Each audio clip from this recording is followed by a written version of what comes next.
দিদিটা সত্যি খুব ভালো করায়, হাতের কাজ খুবই ভালো। এখানে দিদির সমস্ত ডিটেলস দেওয়া আছে, যোগাযোগ করতে চাইলে এই নাম্বারে কল করে দিন। আমি একটা স্কোয়ারের মধ্যে একটা হালকা ডিজাইন চুজ করেছিলাম, তো সেটাই দিদিটা করিয়ে দিচ্ছিল।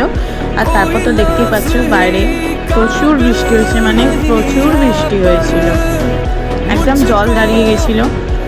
আমার এখানে এখন নেলসের ওপর পেন্ট লাগানো হচ্ছে, আমি এটা অ্যাক্রিলিক করিয়েছি, তাই প্রাইসটা একটু বেশি পড়েছে। তো তোমরা চাইলে জেলও করাতে পারো, অনেক রকম আছে। তো আমার এখানে নেল এক্সটেনশন কমপ্লিট হয়ে গেছে। আমি হালকা ডিজাইনের মধ্যে করেছিলাম, আমার খুব পছন্দ হয়েছে।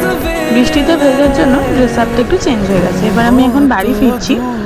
দুর্গাপুজো যে স্টার্ট হয়ে গেছে সেটা তোমরা রাস্তা দেখেই বুঝতে পারছো। সাইকেলটা দোকানে দিয়ে ভালোই করেছি।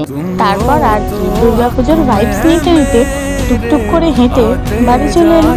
দেখছি